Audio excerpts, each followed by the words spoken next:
Ilana Guilange, criadora do Bonde da Gambiarra, e esse é o Bondecast. O Bonde da Gambiarra é uma iniciativa que pauta a metodologia educacional para ensino fundamental e médio por meio da valorização da cultura periférica. O Bondecast tem como objetivo promover uns papos bem maneiros sobre educação, tecnologia, design, arte, cultura e muitos outros assuntos. Então não deixe de acompanhar nosso podcast e seguir a gente no Instagram, @bondeda_gambiarra, para ficar ligado nos nossos conteúdos.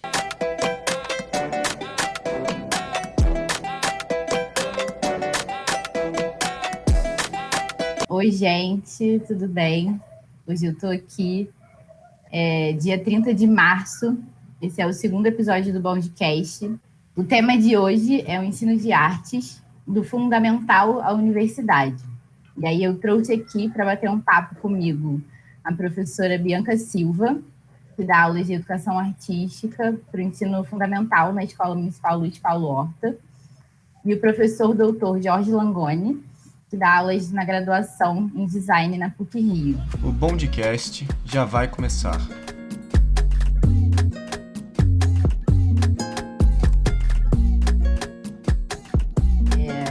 Aí eu vou pedir para que vocês se apresentem, para vocês falarem melhor, né? Quem vocês são, o que vocês fazem. Eu sou a Bianca Silva, e dou aula para o ensino fundamental na rede pública municipal do Rio de Janeiro. Formei pela UERJ, no curso de artes visuais, né? Fiz bacharelado lá também, mas que estou tentando terminar uma pós no Pedro II. A pandemia me enrolou toda, mas estou tentando terminar, vou terminar em educação étnico-racial. E é isso, seguimos forte aí. Olá, gente, eu sou... primeiro, boa tarde por estar com vocês, né? É muito legal estar aqui, tanto com a Ilana, que fez o convite, assim como também com a Bianca, que foi minha colega de universidade, né? Então, é um momento muito legal mesmo da gente estar juntos, assim. E eu estudei com a Bianca, então, na UERJ, eu fiz só o bacharelado, não fiz educação artística, né? Não fiz a licenciatura, mas eu fiz teatro, né? Aos 19, sei lá, desde os 14 anos, então estou envolvido com o universo da arte desde a adolescência. E aí depois eu fiz a graduação, migrei para o mestrado, eu emendei tudo, que já era uma intenção minha, a Bianca deve lembrar disso.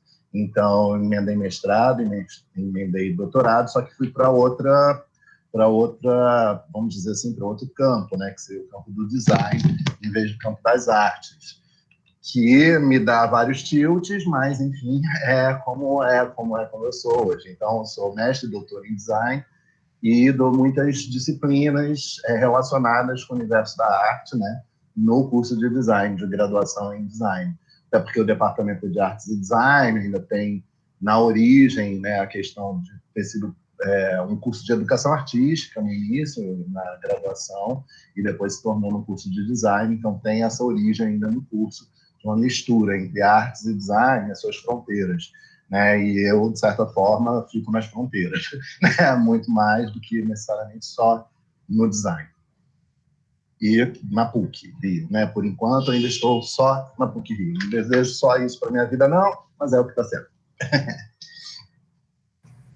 Muito bom. Eu já vou fazer a primeira pergunta, e aí, só para poder alternar, eu vou pedir para a Bianca responder primeiro.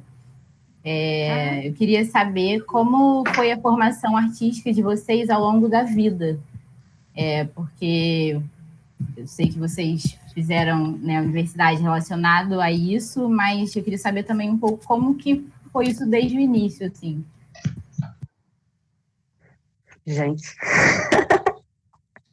nunca fiz nada de artes antes, assim, eu só gostava de desenhar, olha aí. E, enfim, essa era uma prática que eu tinha, né? Hoje em dia eu não uso mais tanto desenho, eu nunca fiz curso de desenho nem nada, acabei escolhendo outro caminho artístico, mas quando eu era criança, eu tinha essa vontade, né? Então era um exercício que eu fazia. Toda vez que eu chegava em casa, pegava alguma revista, alguma coisa, e ia tentando desenhar alguma figura que eu visse, que me chamasse a atenção na revista.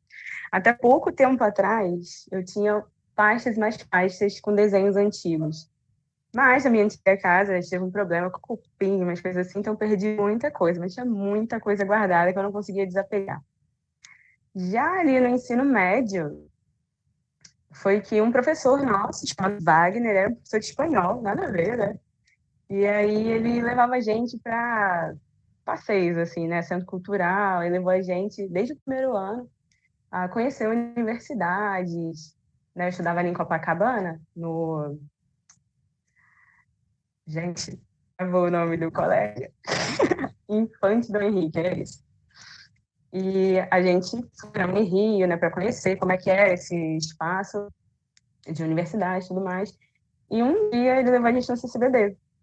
E estava tendo uma exposição da Celeida Tostes, Arte do Fogo, se não me engano, que era o nome dessa exposição. E essa foi a exposição que eu saí um pouco pirada. Eu fiquei muito tempo assistindo o vídeo Passagem.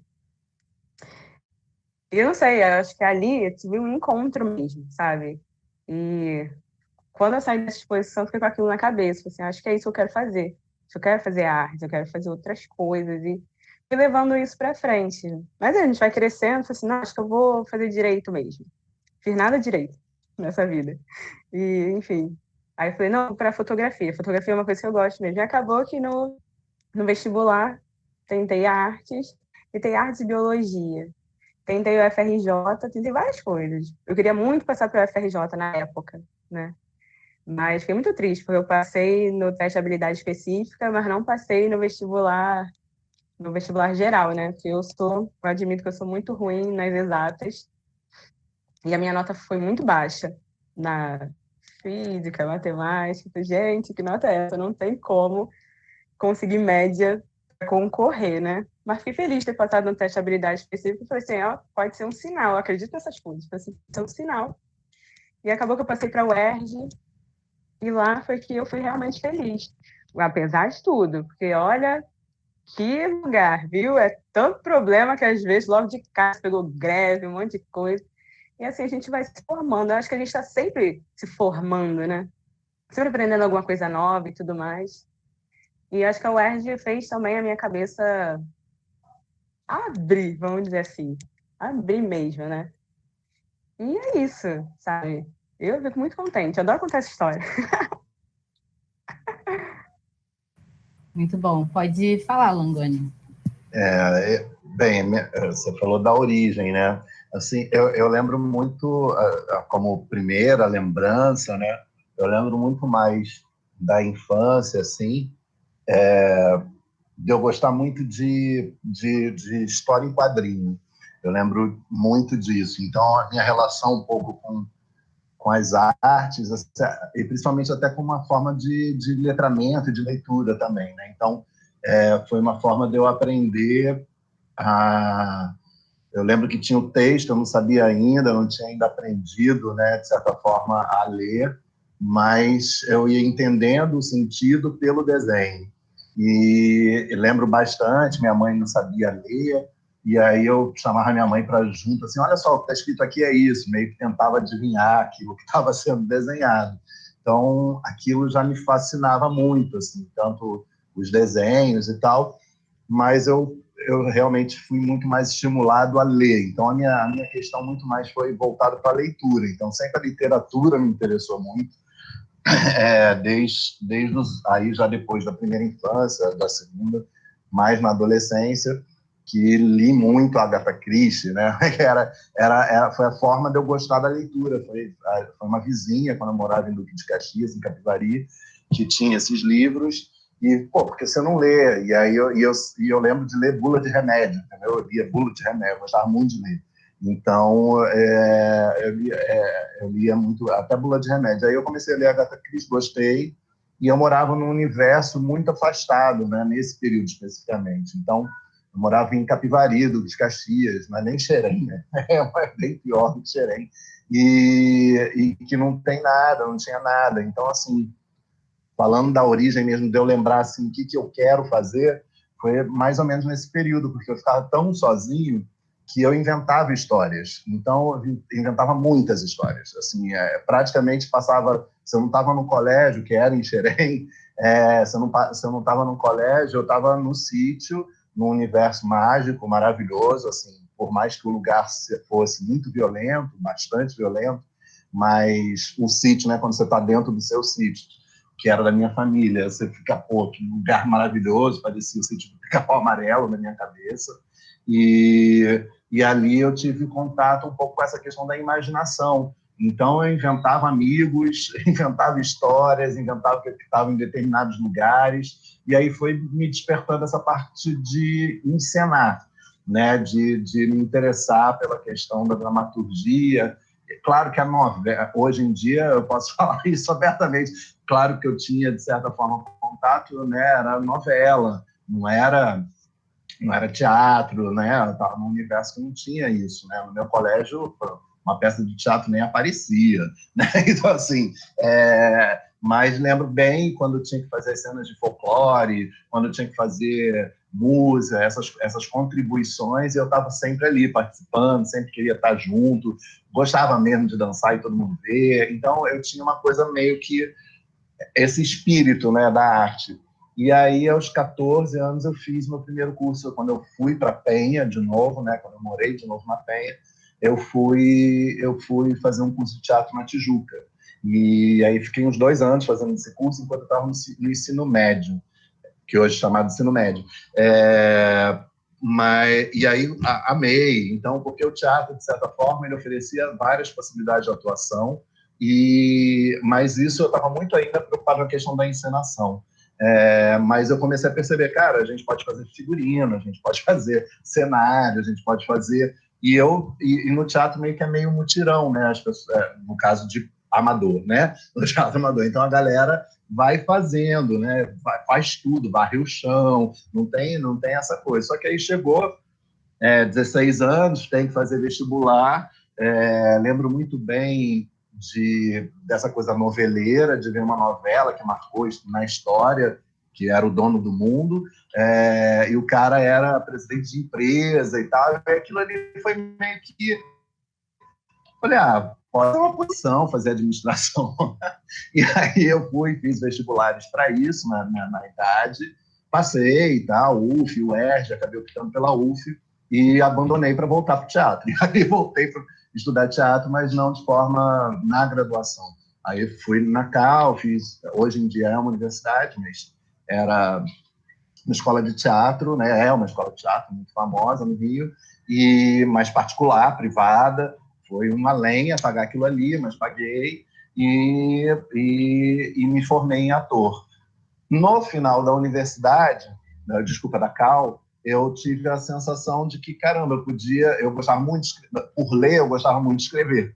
Então, escrevia muitas cartas na adolescência para pessoas que eu não conhecia, aquela coisa de penpar, né?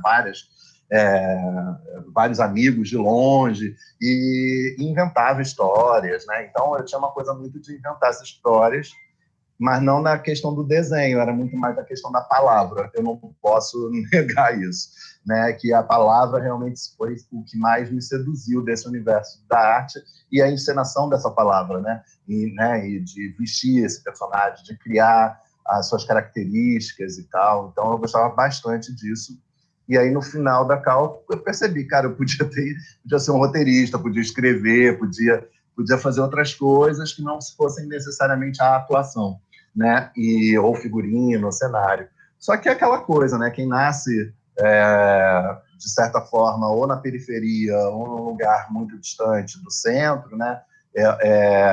Você tem que sobreviver. Então, assim, não tem essa, entendeu? Então, a dicotomia da minha vida, que é até hoje, para quem me conhece, é sempre isso, né? Assim, peraí, eu trabalho para me sustentar e não consigo fazer o que eu gostaria de fazer realmente, né?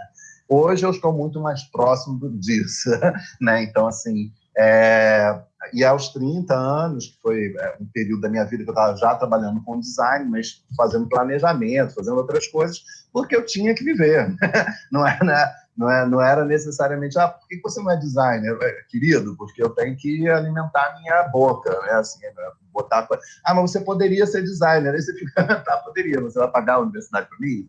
Né? Sou eu que faço tudo para mim, não tem ninguém que faça nada para mim. Então, mas aos 30, saí de um grande escritório e falei, vou fazer um projeto meu próprio.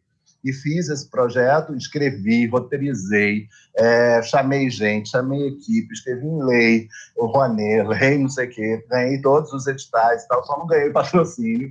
E aí foi quando eu entrei na UERJ, porque enquanto eu estava fazendo esse projeto, que se chama Rosa, que tem a ver com a minha, né, o trabalho final até, não sei se a Bianca vai lembrar, mas tinha a ver com a Rosa reapropriada, numa instalação, com painéis rosas e tal, não sei se a Bianca vai lembrar, mas no final do curso da graduação eu acabei pegando esse tema desse projeto para fazer pelo menos uma instalação, porque foi toda a ideia que eu tive. Mas quando eu estava fazendo o projeto, eu percebi o quanto eu não sabia nada. Quanto mais eu fazia, eu via, caramba, não sei, não estou entendendo. Será que é porque eu não sei? Será que é porque eu não sei? E aí um amigo meu, na época, falou, tem uma prima que está estudando na UERJ, no Instituto de Artes. E aí eu, talvez você que gosta tanto de conceito, disso, daquilo, porque na parte do design que eu mais gostava era a parte de conceituação. E aí ele falou, então vai lá. Aí eu fiz vestibular, passei com isso. Aí fiz vestibular, estudei, viu? Estudei para fazer e tal, não sei o quê, e passei para o ano de 2004 e me formei em 2010, na turma da Bianca, inclusive. Né, porque eu passei para a noite, mas acabei indo para amanhã. E aí, no finalzinho, assim, já não aguentava mais ficar indo à noite para lá. Mas foi para mim muito bom, porque porque já fazendo Rosa, eu já experimentava desenhar, então eu já experimentava outras superfícies, fazia esculturas, né? Eu já comecei a fazer outras coisas, mas muito da minha cabeça, nada sem nenhum tipo de... Né? E na UERJ foi isso, né? Foi assim, caraca, existe um universo que eu não conheço e que quero conhecer cada vez mais.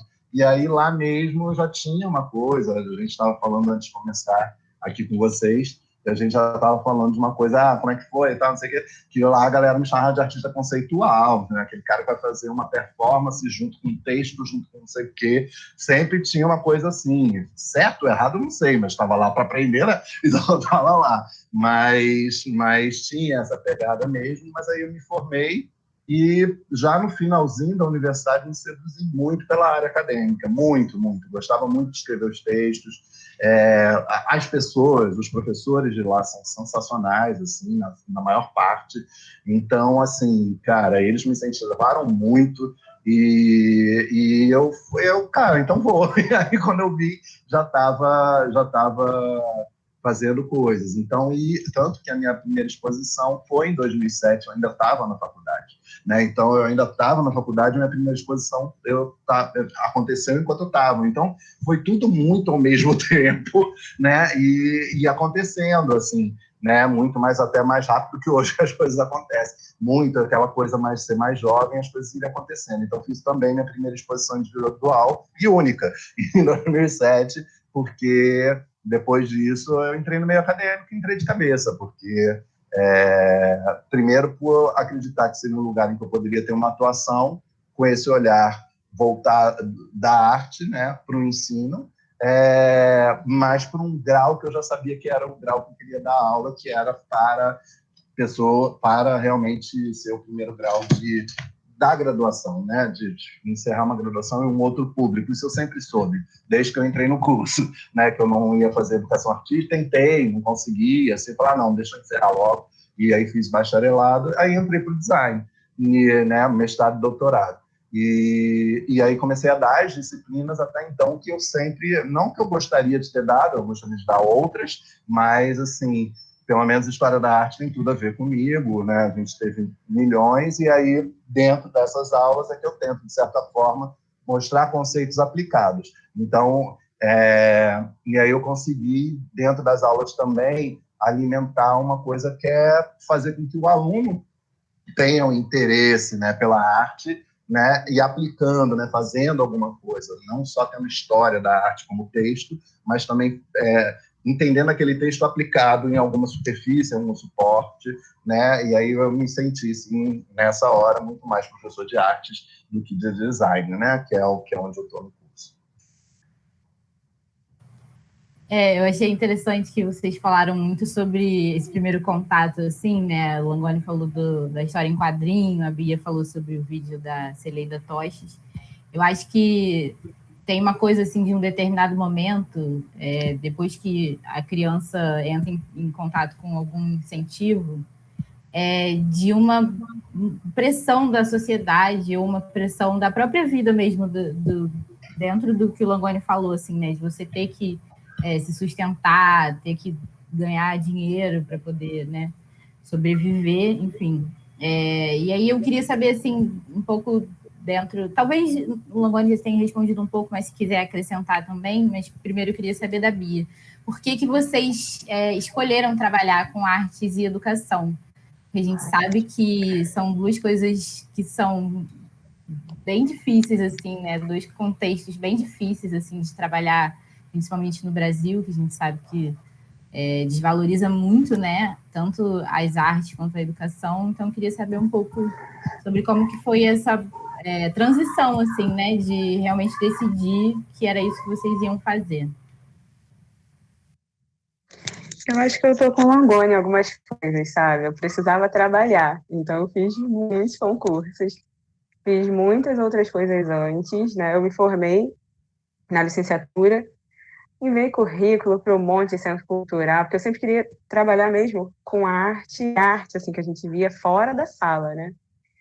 E aí não conseguia trabalho de jeito nenhum, fiquei um tempão procurando trabalho. Enquanto eu procurava trabalho, eu fiz o bacharelado. Falei assim, não estou fazendo nada, então bora estudar, vou continuar.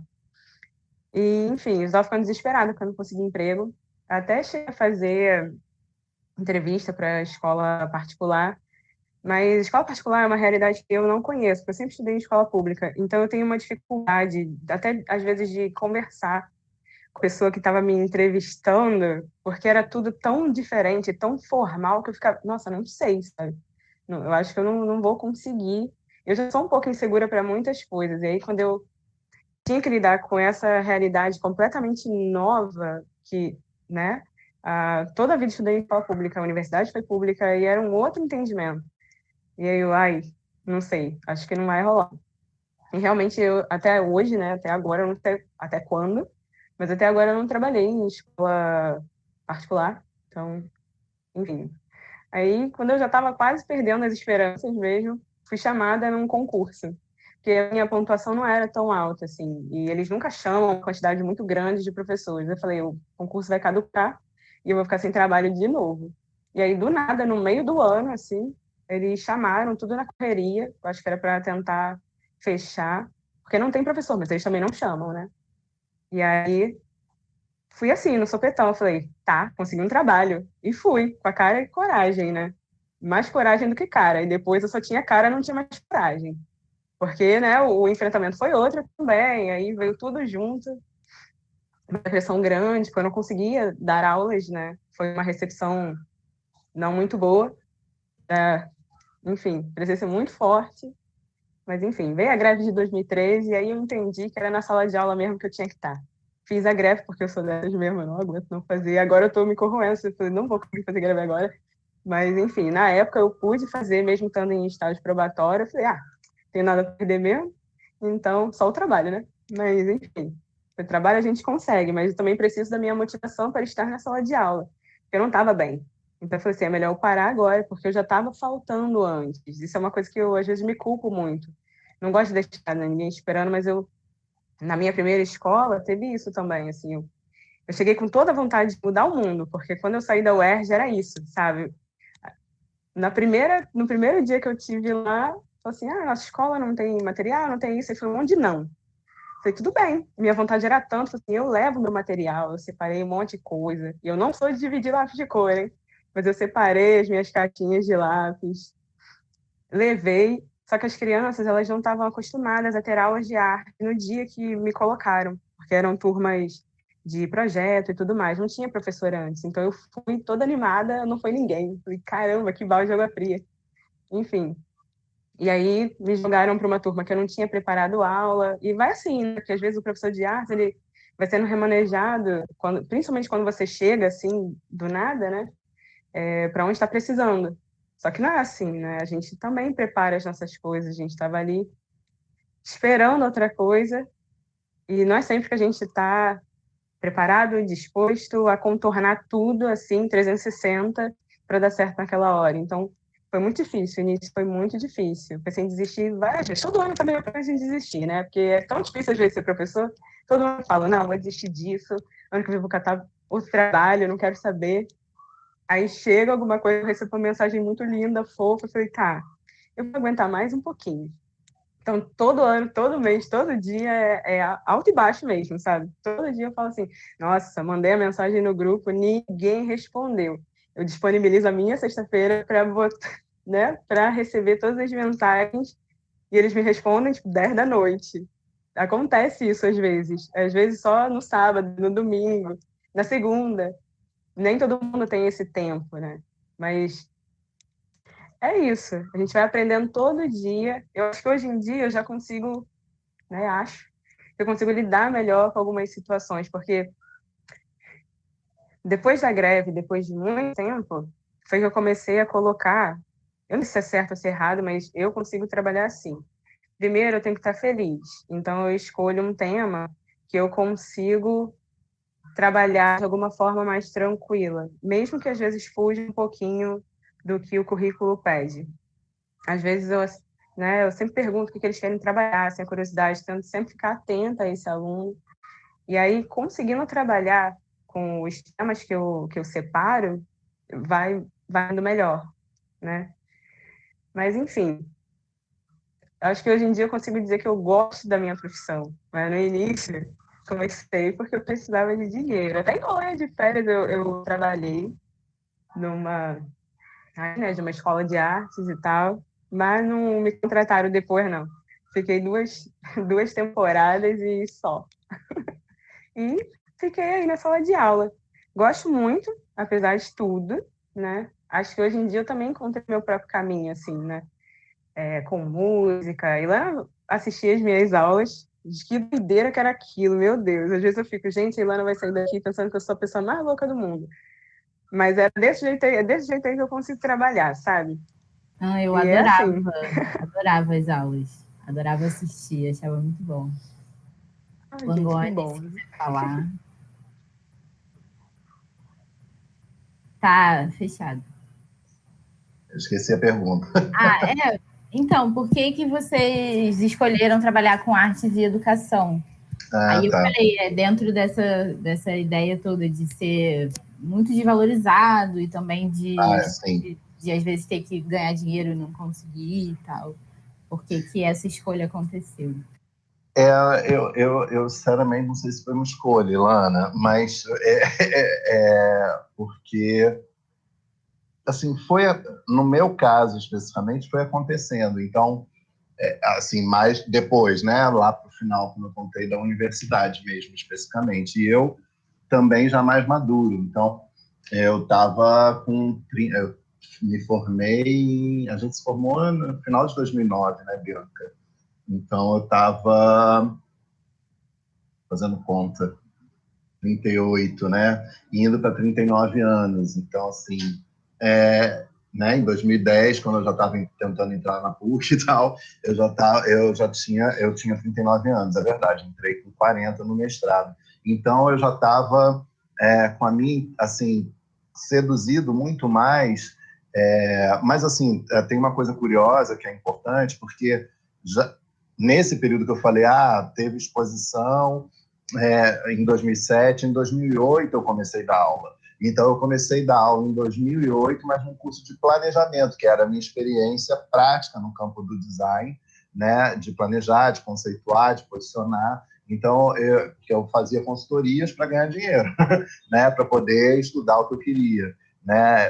Claro, era competente no que fazia, mas não era, assim, fazia com muita facilidade, mas não era muito o que eu queria, né? Tenho essa linguagem de mercado, por exemplo, que as pessoas falam o tempo todo e não sabem como definir, porque realmente não tem como definir, mas eu tinha essa coisa, né? Mal comparando, com colegas meus lá da PUC que tem esse perfil de empreendedorismo, né? E que eu nunca gostei dessa palavra. Então, assim, eu já era, dentro da minha própria prática, muito crítico.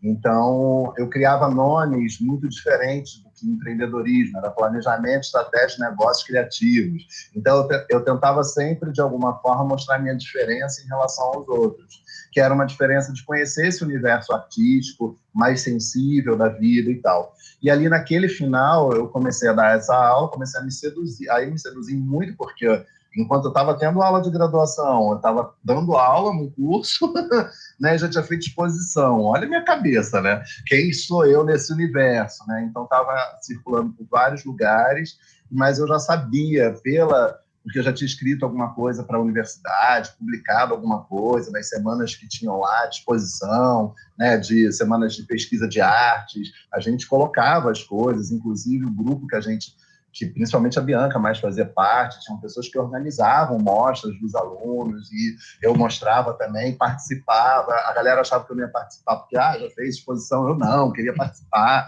queria estar ali junto, né?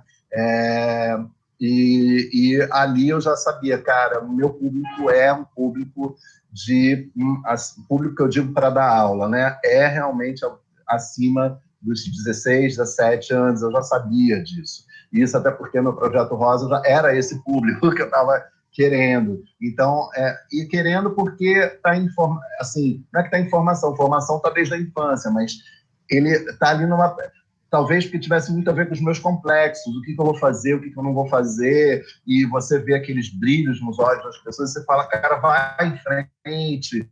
Então, assim, porque eram coisas que eu talvez não escutasse, né? Assim, eu não escutava isso, eu tinha aquele brilho ali no olhar e nenhum professor falava, assim, quase nenhum falava. Então, eu transformei nisso, falando, cara, eu tenho que dizer para essa pessoa que ela é tudo que ela nem acha que ela é, assim, porque isso é fundamental. E aí eu comecei a me entender como educador.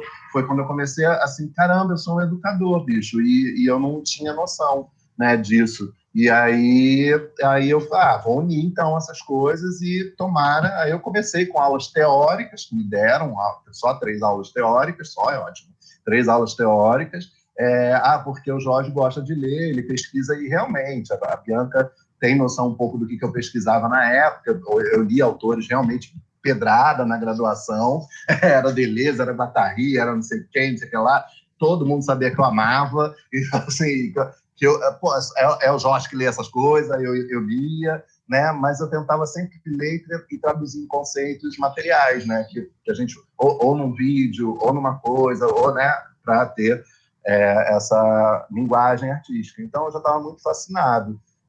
E eu acho que até com a Bianca aqui, isso ocorre de forma muito natural. Porque o que acontece? Como eu era mais velho, né, quando eu fui para amanhã, eu encontrei essa patota, que era a patota da Bianca, Renata, Catite, Fabrício. Era uma patota, só viviam juntos, e eles super me incluíram. Porque assim, eles tinham várias, como qualquer universidade, várias facções, né?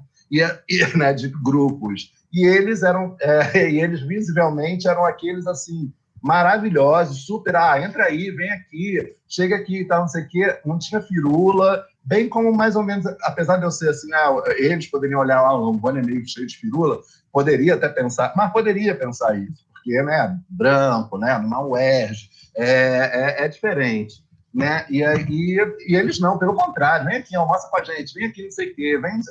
Então, ali eu fui, cara, e eles tinham, a Bianca deve ter se formado com 22, gente, eu me formei com 38, 39. Então, assim, nessa hora eu falei, cara, essas pessoas são muito legais, porque olha só, cara, eu vi Renata entrar, sabe, eu peguei Renata no meio, olha quem Renata se transformou, olha quem Bianca é. Cara, estar com isso, circular com essa energia é muito bom. Né? E eu acho que eles me influenciaram muito a ter a certeza, não é esse grupo social, né, de idade, desculpa, social não, mas de idade, que eu quero, de certa forma, dar aula. E aí a graduação se apresenta como um lugar, né, de atuação. Acabou sendo a PUC, né? Por enquanto, né? Foi o início, mas depois que foi dado História da Arte e tal, foi quando eu realmente me encontrei, no sentido de encontro mesmo do que eu gosto e do que eu gostaria. Então, realmente, tem a questão do conceito junto com a prática, que sempre foi o que eu defendi, e, né, é de estudar conceitos complexos e aplicar na prática, em termos de linguagem. Então, assim, foi muito por aí, esse caminho, assim, eu acho que teve muito a ver com o meu final de faculdade nas artes, tá? E todo esse cenário que passei para vocês. Muito bom. Aí vou direcionar agora uma pergunta para a Bia, e aí depois faço uma geral para o Langoni responder primeiro. Eu queria saber de você como é a experiência de trabalhar com ensino de artes na favela, porque eu acredito que é um cenário que tem peculiaridades, né? Então eu queria saber como que para você é essa experiência, assim. Para mim é complicado responder isso. Deixa eu só voltar antes de responder isso. Cara, quanta memória o Jorge está me fazendo lembrar, viu? Porque, olha, eu realmente acho que o meu grupo era muito legal, tá? Comparando com outras patotinhas aí, o meu era muito mais legal. Nosso bom inferno. Entra aí. Muito mais, era o meu bonde. E eu meu acho bonde. que eu fui na sua exposição, hein, Jorge? Eu lembro disso. Lembro de ter ido numa exposição sua. Foi. Eu acho que foi essa.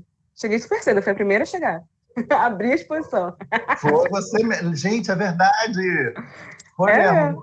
Foi mesmo, Bela. Caraca, tinha esquecido. Caramba, muito legal. Eu me lembro disso. Mas, pô, que bom isso.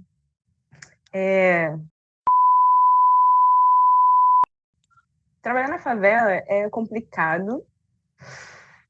Eu moro numa favela, né? Eu moro na Rocinha até hoje. Eu nasci aqui. Quando minha avó chegou, eu falei isso com a Ilana, né? Quando minha avó chegou aqui, é tudo mato. Minha avó escolheu um lugarzinho alto, porque ela achou que era mais seguro. Mas ela não imaginava que ia crescer tanto, então por isso, hoje em dia, para chegar na minha casa, tem que subir muito. E tudo foi mudando, né? Quando eu comecei a trabalhar, comecei no Vidigal, que é uma realidade muito diferente da Rocinha, onde eu moro. E até tinha os meninos metidos, né? Porque essa fase da adolescência tem isso, né? Os desafios, às vezes, são maiores, e eles ficavam assim, porque você é de tal comando e a gente aqui é outro, porque na época ainda não tinha unificado, assim, né? Que agora eu acho que tipo, é a mesma facção criminosa, mas na época não era. E aí ainda tinha isso, ainda tinha esse agravante. Mas acho que hoje em dia eu consigo trabalhar melhor nessa realidade, porque quando eu saí da UERJ, acho que meu pensamento estava fora da favela, porque acaba vivendo muito outra realidade, né? A realidade universitária. E quando eu voltei, porque foram 2 momentos na minha vida, assim, antes do UERJ, o UERJ, o pós-UERJ, eu já estava carregada de UERJ. Então, não é à toa que as minhas aulas hoje eu acho que eu consigo aplicar melhor onde eu vivo do que logo assim que eu saí da graduação. Quando eu entrei na UERJ, eu achava tudo normal. Por exemplo, eu comentei isso outro dia, em algum outro podcast, que era... a gente foi fazer um trabalho de campo na Mangueira, e entrou um caveirão. Tipo, eu não corri, eu falei assim, beleza, eu vejo toda hora, gente. Então, com medo de quê, sabe? E era óbvio que tinha que ter medo. Você não sabe o que vai acontecer, mas para mim era tão recorrente que, tá, estão tremendo, por quê? Não fizeram nada, tipo, não fiz nada, não vou correr. Para mim é muito natural isso. E até eu entender que nada disso era natural, demorou, tipo, metade da graduação. Até eu perceber, falei, que realidade é essa que eu vivo e que interfere nas minhas coisas, sabe? Enfim. E aí vem a realidade da sala de aula. Pessoas que também viviam aquilo, só que a minha... Acabou que no meio disso tudo, eu comecei a perceber que não era tão legal essa realidade, sabe? A gente se acostuma. Mas por que a gente se acostuma? E é muito difícil hoje em dia você trabalhar sem esses questionamentos também políticos dentro da sala, né? Quando os meus alunos falavam alguma coisa assim, eu falei, mas esse pensamento é tão da favela, sabe? Que eu consigo entender porque tá usando aquela gíria, e às vezes eu não consigo interferir tanto para dizer que está errado. Eu vivo esse dilema também. Mas eu tento, hoje em dia, encarar como também um processo natural. Estou ali, eles vivem assim, e também tenho que entendê-los. E quando eu comecei, às vezes eu não entendia esse aluno, como sendo um morador também, como eu, igual, um morador da Rocinha ou de alguma outra comunidade. No último ano, eu acho, das aulas presenciais, eu me questionei, porque às vezes a gente quer um comportamento de um aluno que mora numa favela, que estuda dentro de uma favela, como é o caso da Luz Paulo Horta, né, onde eu trabalho, que ele tenha um comportamento diferenciado, né, dentro de como se ele estudasse no asfalto, alguma outra coisa assim. E eu me lembro que esse aluno, ele correspondia exatamente todo o estigma que as pessoas têm de morador de favela, sabe? Ah, ele é assim porque ele mora na favela. E assim, e às vezes eu também me deixo carregar por isso. E eu gritei com ele de uma forma que eu falei assim, nossa, não devia ter feito isso. Mas ele tinha conseguido me irritar tanto, que eu acabei gritando. Eu falei assim, olha aí. Um mês depois, eu pensei, ó, tô fazendo exatamente o que as pessoas querem que eu faça. Eu grite com um aluno que é uma criança, antes de tudo, é uma criança negra que mora numa favela e que deve ouvir coisas horríveis muitas vezes. E que também acha, como um dia eu achava que era normal levar esse tipo de grito. Entende? E é muito complicado nesse sentido. E hoje em dia ele é super meu amigo, depois que a gente brigou. Ele é super meu amigo, ele me encontra aqui, que ele mora aqui, né, na Rocinha. Ele, tia, eu mudei de escola, tia, sabe, tô trabalhando. Eu fiquei assim, trabalhando?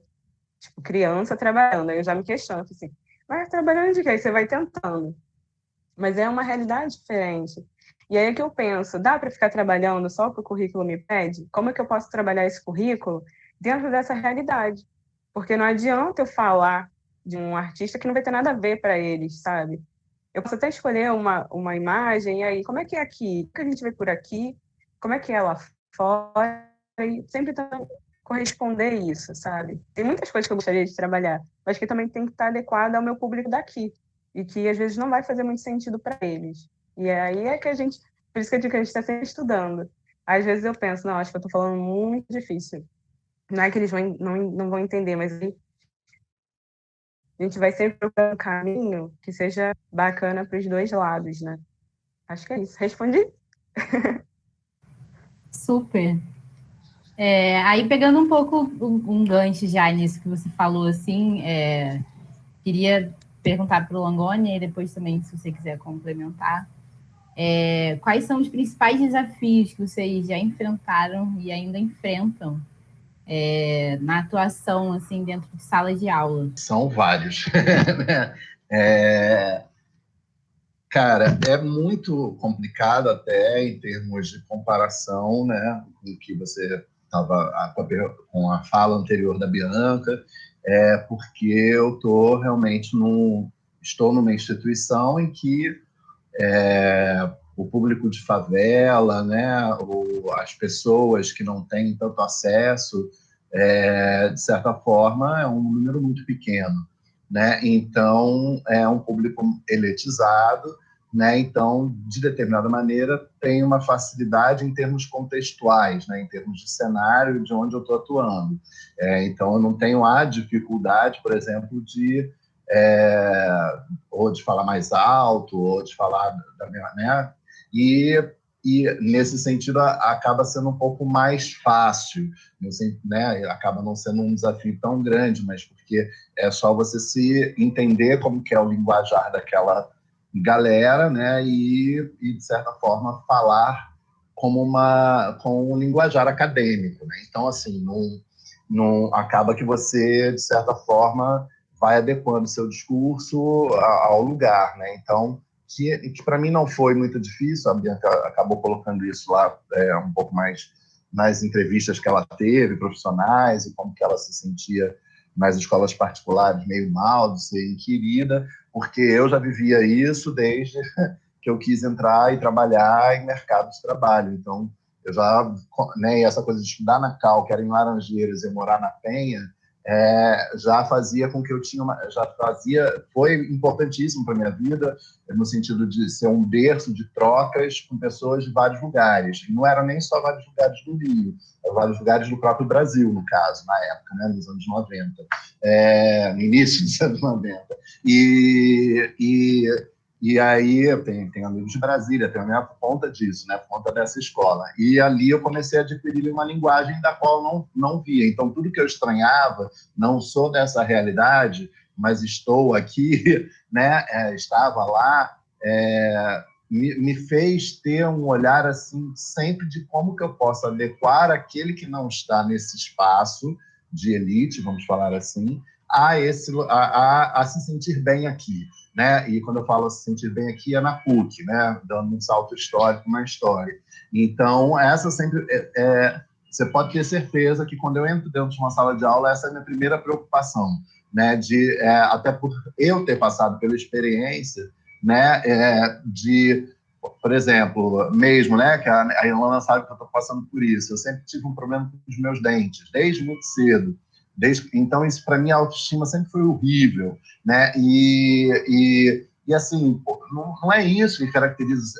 Mas, para quem trabalha com estética, quer colocar o seu corpo para atuar para os outros, a gente sabia que não estava dentro dos padrões, eu sabia que não estava dentro dos padrões estéticos, né? Mas mesmo assim eu queria ser ator, entendeu o que eu estou querendo dizer? Então, assim, eu passei por todas essas questões, assim, muito fortes, né? Então, eu acho que o maior desafio para mim é fazer com que o aluno entenda que aquele espaço ali é dele, independentemente de onde ele vem. Eu acho que é isso que é importante, porque é um lugar onde você vai... eu não sei nada, eu sei isso, sei aquilo, né? Você acham sabem tudo, não sabem ainda, estão sabendo, ainda estão aprendendo, né? Com todo momento da vida a gente está aprendendo. Então, assim, mais tentar falar, olha, esse espaço é seu sim, você está aqui, tanto que você está sentado na minha frente, né? Então, se você está sentado na minha frente, você está aqui, né?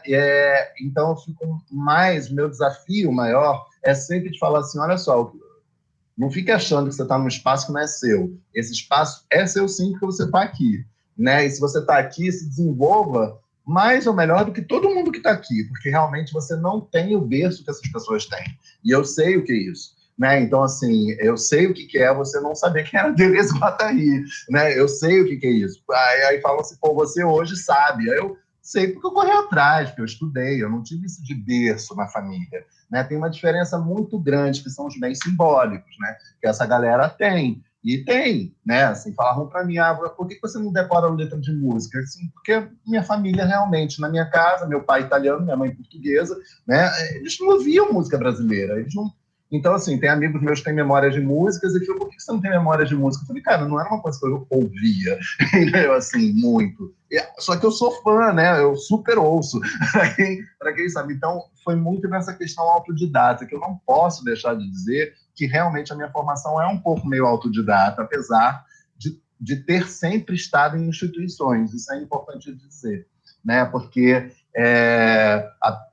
apesar é ótimo, né? E estando nas instituições, né, eu tinha uma coisa muito de querer aprender sempre muito. Então, quando eu vejo esse olhar, assim, para mim é esse o olhar que o aluno tem que ter. Então, meu maior desafio é fazer com que esse aluno entenda que uma sala de aula é o lugar da curiosidade, é o lugar onde você tem que se expressar, é o lugar onde você pode errar, é o espaço do erro, né? Não tem problema de errar, não é uma nota 10 ou nota 5 que está falando sobre você, né? Então, tudo que, de certa forma, eu, na minha vida sensorial, né, na minha vivência, fui passando, eu tento promover o que eu não tive, um alento que eu não tive durante todo o meu percurso, que a gente sabe que é muito violento, né? No sentido das pessoas acreditarem que uma sala de aula tira a sua vida de você, né? Quase como se fosse um trabalho, né? Porque o trabalho tem isso, né? O trabalho tira, a gente trabalha para ganhar dinheiro para se sustentar, não trabalha só porque está feliz trabalhando, né? Assim, a gente pode ter prazer trabalhando, mas não significa feliz eu vou estar conversando com Ilana, com Bianca, aí eu vou estar feliz, assim, né? Porque são momentos que a gente está dividindo experiências e isso faz parte da nossa profissão, né? Então, é por aí. Então, o maior desafio para mim é causar interesse. Então, assim, porque é muito difícil, imagina, no momento atual, então, bastante difícil de causar o interesse do aluno. E quando eu vejo, né, ouço dos alunos, a tua fama é de que você é não sei o quê, a tua fama é não sei o quê. Caramba, que bom que a fama está sendo captada, porque era por aí mesmo que eu queria. Então, assim, né, então, é uma construção, né, desse espaço, mas o desafio maior para mim é captar o interesse desse aluno e de dizer que, olha só, você está desinteressado por outros motivos, não é por conta nem de mim, nem de você, né, por outras coisas, por outros fatores. Mas vamos mudar isso? Olha só como isso aqui é legal, né? Assim, não dá tempo para fazer esse atendimento, vamos falar assim, individual numa universidade meio, né, que tem aulas cheias, a turmas cheias, fica mais difícil. Mas eu tento, é uma tentativa. Bia, quais os principais desafios assim que você acha que enfrenta? Ai, mas olha, mesmo na escola pública, às vezes não dá para fazer esse atendimento. Também gostaria muito de conseguir, né, ouvir melhor. Com o tempo a gente até... Bom, na escola a gente consegue perceber como é cada aluno, vai conhecendo o traço, leva um tempo. Mas não dá tempo, às vezes, a gente ouvir tudo, né? Mas eu me identifico muito com isso, de fazer com que os alunos entendam que a sala de aula é deles também. Isso, mesmo agora, eu trabalho com alunos bem pequenos, né? Do primeiro ano, eles devem ter o quê? Uns 6, 7 anos.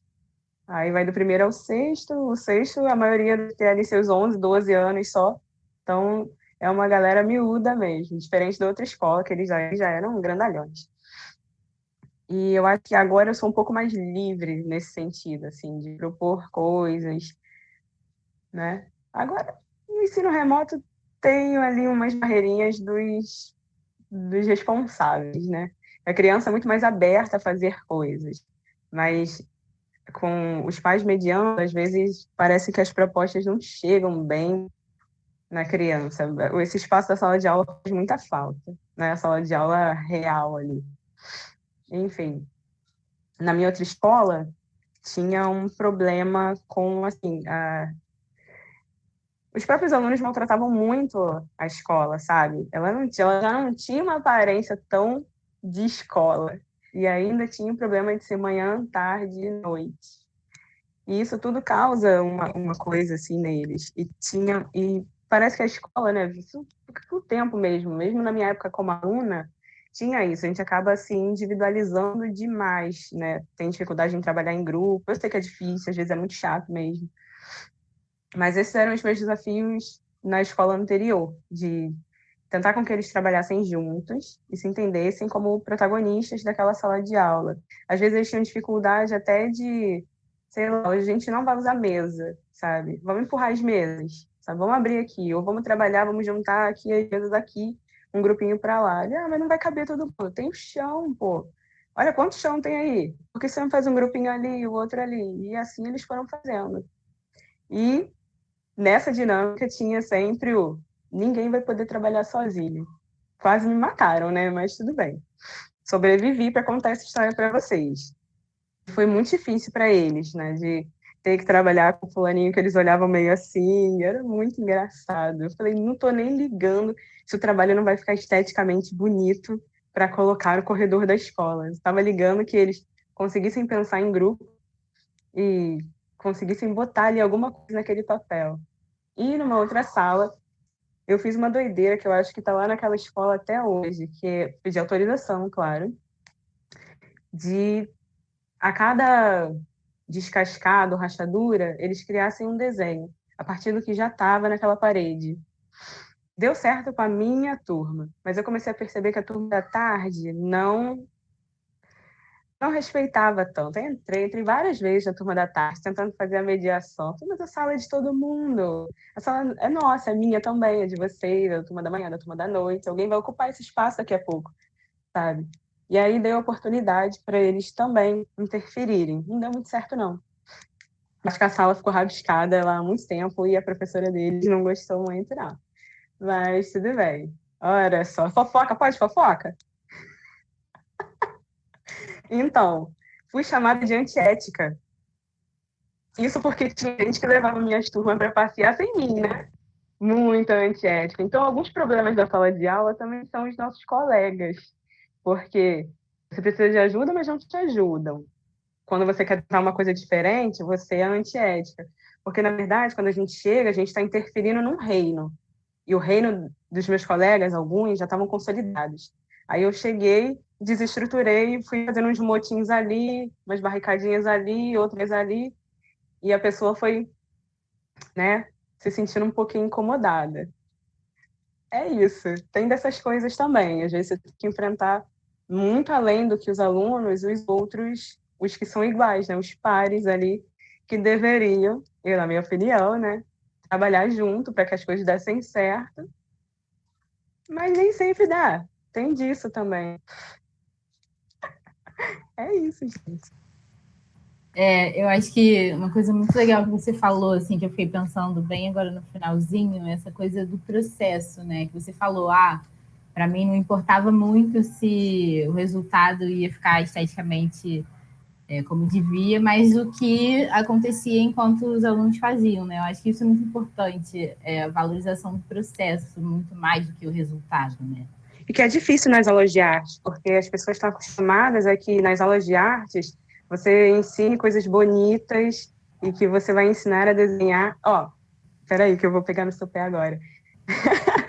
Quando você chama de educação artística, me causa um certo, eu dou um passinho para trás, porque tem, né, as nomenclaturas do ensino da arte mesmo.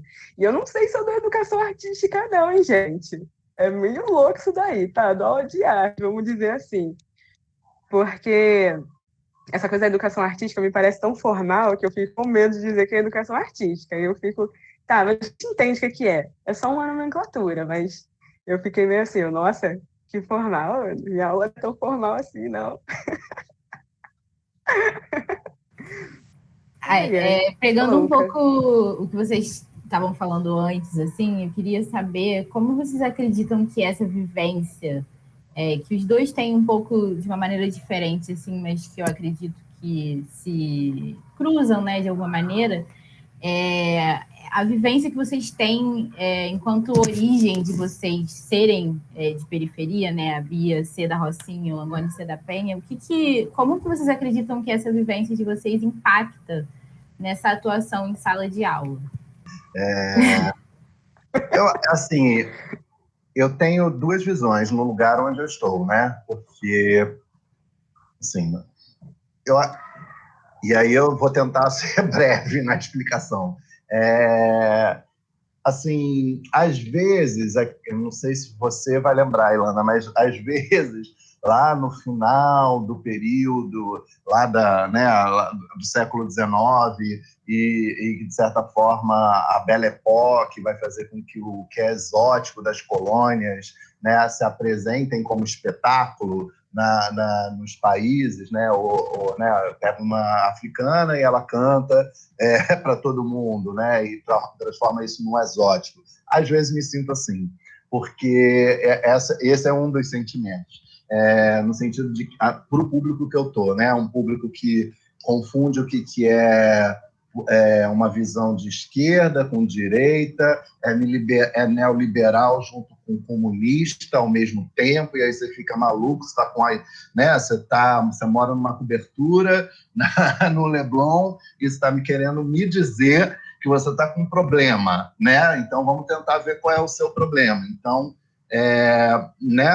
e aí, quando eu me coloco dessa maneira, a minha origem eu vim de tal lugar, sou filho de italiano, né, que foi feirante, minha mãe era portuguesa e ela foi governanta, se casaram, depois meu pai teve um pequeno negócio. Aí foi quando eu tenho espaço para falar, eu falo, porque eu acho que é super importante dizer naquele lugar que existem pessoas com essa origem, né? E não só os alunos, principalmente professores, né? E são poucos, mas existem, tá?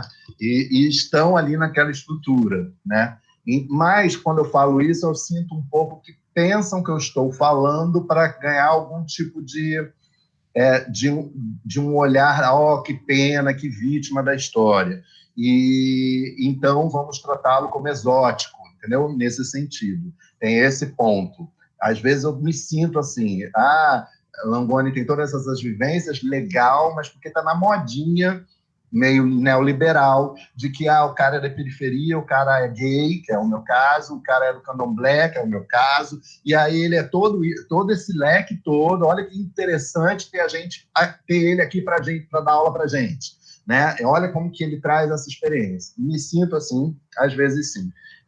E tento o tempo todo, não vou poder fazer não posso desiludir as pessoas, né? Sim, eu espero que elas se desiludam, mas assim, eu não posso ficar preocupado com isso o tempo todo, com tanta quantidade de aula que eu dou. Então, eu fico, a minha realidade é essa. Esse é o primeiro ponto. O segundo ponto é estar naquele lugar dizendo que eu sou isso, não é porque eu quero ser vítima. Esse é o segundo aspecto. Principalmente dizer assim, olha só, você que é parecido comigo, você poderia, parecido no sentido de origem, você poderia estar aqui sim, você pode estar aqui sim, e você pode um dia... É difícil, não é nem um pouco fácil, né? Para isso, fiz um monte de coisa, um monte de coisa para estar aqui. Mas, assim, mais para isso, para que entenda que aquele lugar também é um espaço em que esse jovem pode também usufruir como um profissional, seja depois pesquisador, né, depois formado, seja depois de fazendo mestrado, doutorado, entender que é um espaço que ele pode ocupar. Então, que ele pode ocupar e deve, né? Então, acho que tem esses dois aspectos. Eu sinto, às vezes, essa questão o Langoni é aquele exótico, por isso eu gosto, mas é porque tem essa onda neoliberal de identitária, né, e tal, de certa forma, e a galera meio que chega, mas eu também já sou um pouco saco dessas coisas, já percebo, né? Então, assim, já vejo, também não vou ficar ali desiludindo, né? Deixa pensar que eu sou exótico, beleza. E esse segundo aspecto, de falar, eu estou aqui sim, sou sim do subúrbio, morei sim na Baixada, no pior lugar da Baixada, um dos piores lugares da Baixada nos anos 80, então assim, né, com alto índice de violência, vi corpo carbonizado, né, vi morte na minha frente, então assim, passei por isso sim, mas estou aqui. Um sorriso aberto, dentro das possibilidades do meu sorriso, para receber e falar assim, vamos embora, agora vamos debater.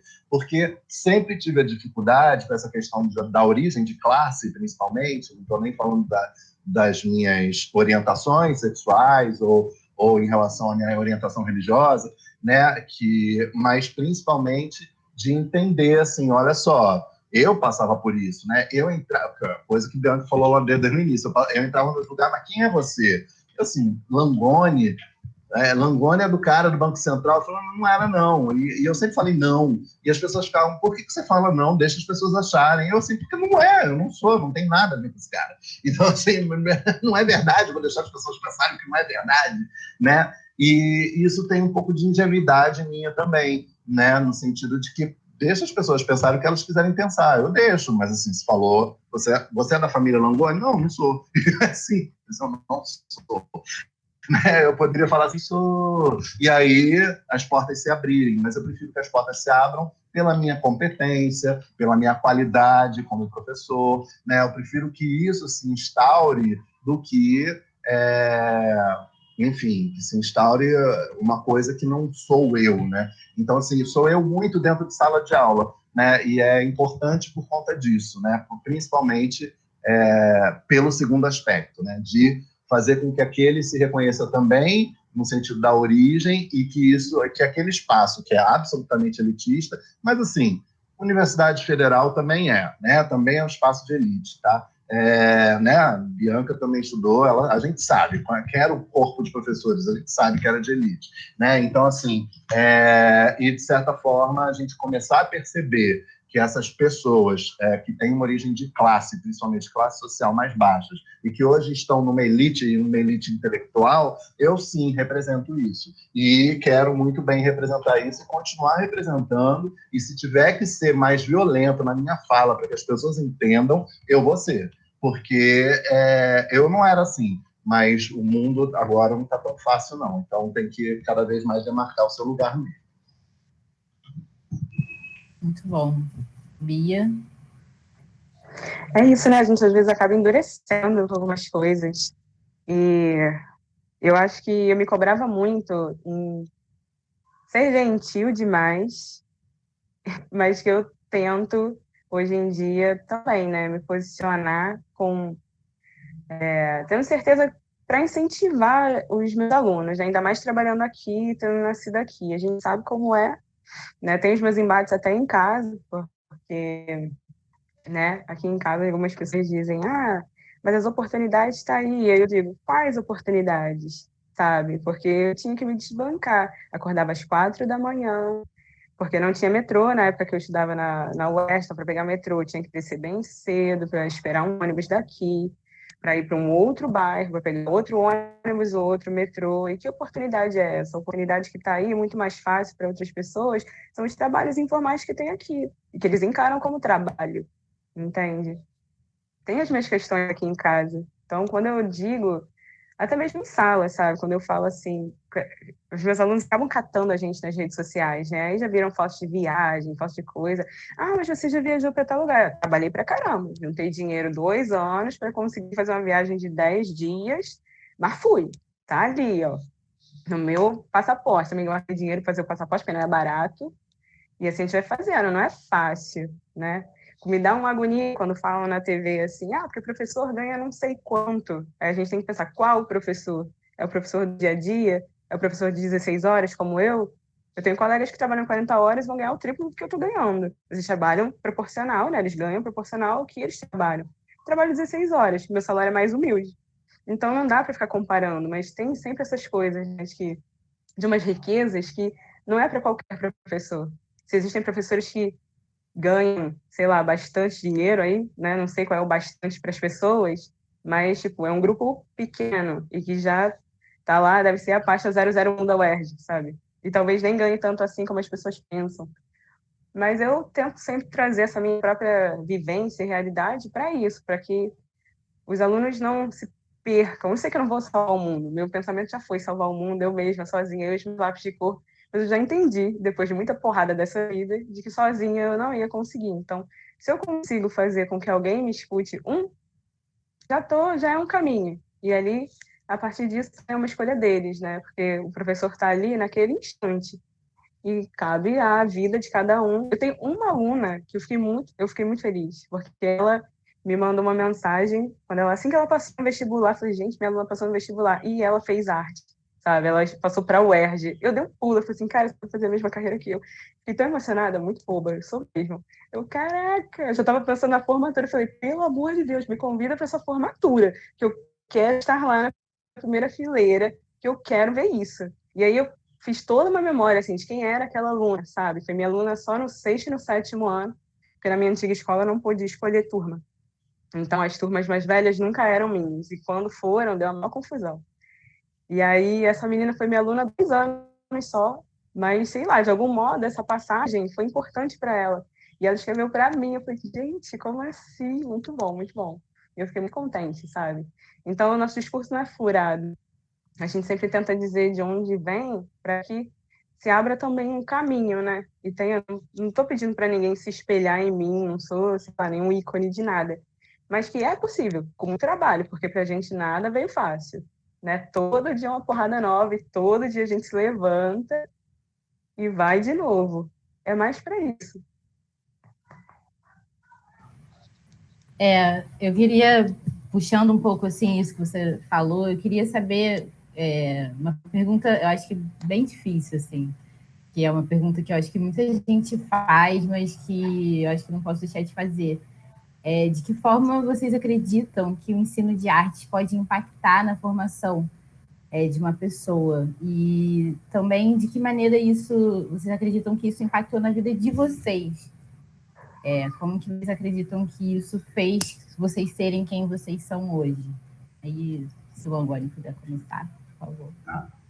Eu acho realmente uma pergunta bem complexa, mas assim, só para dar um exemplo, porque você falou sobre a questão do ensino na favela especificamente, né, com a Bianca, mas eu já tive experiências de extensão, né? As minhas experiências de extensão, elas justamente são para ofertar para os alunos, né, experiências que eles comecem, no caso dos alunos dali, né, da instituição da PUC, do curso de design, que eles consigam entender outros contextos sem se ver só pelo computador, né? De ficar fazendo cenário na cabeça realmente como se fosse um cenário que não é existente, né? A realidade social, ela não existe, né? Você tem que ir lá atrás e, quer dizer, o que é considerado real, né? Mas você vai lá atrás para tentar identificar aquele contexto. Então, eu tive algumas experiências nesse campo que me mostrou muito mais o impacto do ensino das artes, né? Que foi tanto na experiência que eu tive na Maré, na SPOC, que era uma escola de comunicação, né? De ação afirmativa de comunicação, deles por eles mesmos, né? E também um trabalho com Douglas Cortez, que é colega nosso da universidade, ele trabalhava teve uma experiência numa escola em Mesquita, que é na Baixada, e que era uma escola que ela tentava ser uma escola aberta. Como é que eu poderia dizer assim? Ela tentou, né? Porque ela acabou logo no ano que a gente também estava lá, que foi o único ano, tá? Como se fosse uma experiência da Escola da Ponte, lá em Portugal, de ser uma escola que não tem níveis, né? Séries, né? E era da primeira à quarta série, todo mundo na mesma sala de aula. E a gente fez uma parceria, eu e Douglas, né? E alunos meus, né? Do grupo que eu tinha de pesquisa e extensão, nem era um grupo, era um núcleo, né? Dentro de um laboratório, e que, de certa forma, a gente ia até Mesquita. Então, essa experiência de ter ido até Maré, de ter ido até Mesquita, ou então de ter feito a minha tese numa favela, né? Que foi no Museu de Favela, com as artesãs, também era um trabalho de ensino. Então, assim, foi para mim muito importante, porque você vai percebendo que não é o que eles não têm, né? Porque pode parecer assim, eles não sabem, eles não têm acesso à arte, eles não têm. Essa formação está dentro deles, né? Artesãs, então, tem isso dentro delas, né? E eu estou falando de públicos diferentes, né? E a escola de Mesquita, crianças, né? Mesmo na faixa etária que a Bianca dá aula. A galera da SPOC, uma galera que está ali 16, 17 anos, 20 anos, 22 anos, tem uma galera aí, né? Atuando, Raul Santiago, ou que morreu ano passado, Davi, enfim, várias pessoas que eu dei aula, que estão aí atuando como ativistas nos seus locais de origem, né? E as artesãs aqui no Pavão, Cantagalo, Pavãozinho também. Então, assim, o impacto que eu vi foi, ele é um estrangeiro, no caso eu, ele é um estrangeiro que está me trazendo uma contribuição de coisas que eu não sei. Era isso, sim, mas não era só isso, não, porque a forma de fazer as dinâmicas, a forma de se chegar nesse lugar, né, a forma de tentar entender que eles têm material, e é a partir desse material que eu vou trazer inferências, né, junto com eles, né, não vai ser uma coisa de que eu vou... Claro que algumas etapas, você não conta todas as etapas, você tem que tomar decisões com o seu grupo, mas você chega lá e essas questões podem mudar com as inferências do sujeito que está na sua frente, né? Então, nessa hora, é um pouco que a gente fala no design participativo, né? Naquele design em que... E aí, sim, por isso que eu me entendo um pouco com as metodologias do design participativo, no campo do design, atuando dentro do campo da arte, no meu caso. Eu me vejo muito dessa maneira hoje em dia, tá? E dessa maneira, a forma que você chega, você vê que o ensino, né, o impacto, ele acaba sendo maior, porque é quase como se não estivesse aprendendo alguma coisa que é fora do seu campo do conhecimento. Está na sua realidade. Se está na sua realidade, né, você consegue compreender o outro, apesar de te chamarem de professor, apesar de ter, ou de pesquisador, né, apesar de ter né, essa forma, essa maneira de chamar que realmente é a minha prática, eu sou isso mesmo, então, assim, tá certo, é para isso mesmo, tem que chamar dessa maneira, mas, assim, espero que você entenda que eu estou aqui para contribuir, né, e, assim, para projetar junto com você, e partir do que você está trazendo, e não do que eu estou trazendo, porque eu quero saber o que você produz, o que você faz. Então, essa experiência, principalmente com a escola de Mesquita, foi muito impactante, tanto até porque era uma experiência de também sem as séries, né? Então era uma experiência nova para todo mundo, inclusive para o Douglas, inclusive para todo mundo da escola, né? Mas era um lugar de liberdade, né? Assim, é um acesso que os alunos têm à brincadeira, vamos chamar assim. É como se tivesse muito mais mais próximo da essência da pessoa, né? Porque a arte ela desperta e é subjetivo, né? Então ela de certa forma ela atua na subjetividade das pessoas, é muito rápido e é rápida a pregnância, né? Pega ou não pega, e é isso mesmo, né? E ver essa transformação do olhar, ela é um pouco imediata, né? Mas vai depender muito como que é essa relação com o lugar que você chega para ensinar. Então, assim, para mim, o ensino da arte ele é absolutamente impactante, no sentido de que, aquilo que eu pensava abstratamente, agora eu estou fazendo uma aplicação material, e olha como que aquela ideia está saindo de um conceito, né? Ela está se materializando no conceito. Pode ser por um desenho, pode ser por um outro tipo de suporte, o que for. Aquilo está comunicando sobre como você vê o mundo. E aí, quando o aluno começa a perceber isso, e começa, de certa forma, caramba, aí o outro trabalho já traz um outro trabalho já mais, né, profundo, você fala, caramba, alguma coisa foi despertada, não estou dizendo que fui eu, é essa relação, né, e o entendimento dessa relação. Então, assim, é muito complicado, né, porque você não está ali ensinando matemática, você não está ensinando português, você não está ensinando uma coisa que na vida daquela pessoa tem uma aplicação que ela acha que é prática. E aí você começa a dizer assim, olha só, mas isso aqui é prático também e está na sua vida o tempo inteiro. Não é só um lugar de desfrute, né? De olhar para a coisa, se deslumbrar e ficar ali recebendo. Não, é um lugar que você transita, traz ideias, às vezes, e permite muito erro. Então, assim, aproveita, vamos embora. Então, para mim, eu não estou no mesmo barco da Bianca, né? É bem diferente. Mas, assim, para mim, as experiências que eu tive de extensão, elas foram muito enriquecedoras, tanto para os alunos, né? E aí estamos da artesãs de alunas, mas que não elas eram minhas parceiras, mas de entender que elas... entendi. Era isso. Era aquilo outro. Caramba, fiz esse processo todo para chegar aqui. Mas você entendeu? Agora eu entendi. Pronto, agora eu entendi, é a resposta de, pelo menos, não é entender o mundo, mas entender o que estava se passando ali, e agora ela pode levar isso para a vida dela e desenvolver outras coisas, vai para outros caminhos, vai dar certo, vai dar errado, enfim. Mas é isso, tem um impacto muito grande, principalmente daquilo que é abstrato, né, e você conseguir transformar em algo material e a pessoa ficar feliz com isso também e se sentir ali parte integrante do desenvolvimento. Bia? Mas já estava tão bom de ouvir.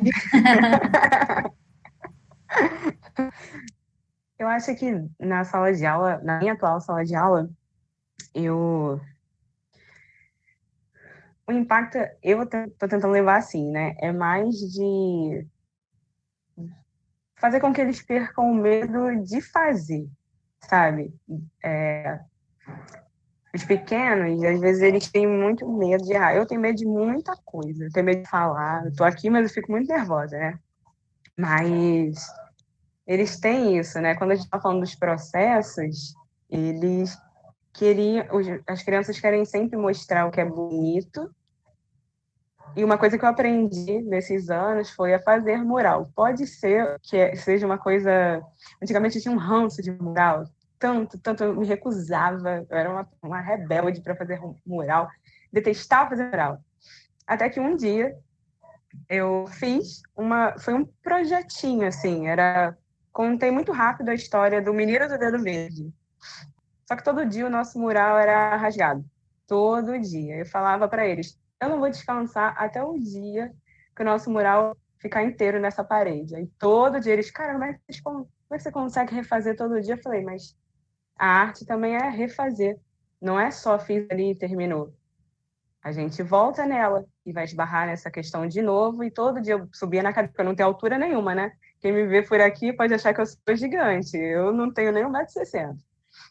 Subia na cadeira, me dá fita aqui, ia colando tudo de novo. De vez em quando eu mesma fazia umas outras flores e colava também. A gente tem que começar a perder esse medo e querer sempre destruir o que é do outro, sabe? E eram outras coisas. E a arte estava indo por ali também. E ele sempre falavam assim, mas você vai ensinar a desenhar? Eu falei, não vou, até porque eu nunca fiz curso técnico de desenho, não fiz nada com isso, não trabalho com desenho. Mas a gente pode usar o desenho para muitas coisas, né? Mas eu sempre digo para eles, a gente vai usar a arte para falar. E a gente pode usar várias coisas da arte, que pode ser a fotografia, e a gente vai falando, e vai entrando nos temas que são próprios da arte. Mas o que eu tento sempre deixar para eles, né? E que tem esse impacto, e eu tento isso todo santo dia, vou refazer. Deu errado hoje? Deu. Hoje eu não consegui dar a minha aula, não consegui falar o que eu queria falar. Semana que vem eu vou tentar de novo. Vou tentar de novo, e vou tentar de novo, e de novo. Eu sou pura diferença e repetição. Todo dia. Não vai ser igual. A gente acha, é o mesmo tema, mas não vai ser igual. Tem essas diferenças, suas peculiaridades de uma turma para outra, de um minuto para o outro, porque tem uma hora que está tudo calmo, do nada alguma coisa caiu e mudou tudo, aí já está todo mundo gritando. E é assim que eu vejo essa arte na escola, sabe? É um momento que eles têm também para poder falar. Às vezes me incomoda que a minha sala seja pura gritaria, mas eu entendo que na sala de aula comum eles não possam se mexer, eles não possam correr. Me incomoda demais que eles corram na minha sala. E Lana sabe como é que é, porque não era bem uma sala de arte, né? Ela era um laboratório de ciências, então tem quina pontuda, já tive aluno que se machucou porque estava correndo, e aí tropeçou e a testa foi direto na bendita quina, que eu sempre falava, não corre, mas o correr era justamente porque se você tropeçar, você pode se machucar. E foi o que aconteceu, o garoto foi para a UPA porque rasgou a testa. Eu falei, gente, tinha que ser na minha aula, tem que ser nas aulas de arte, enfim.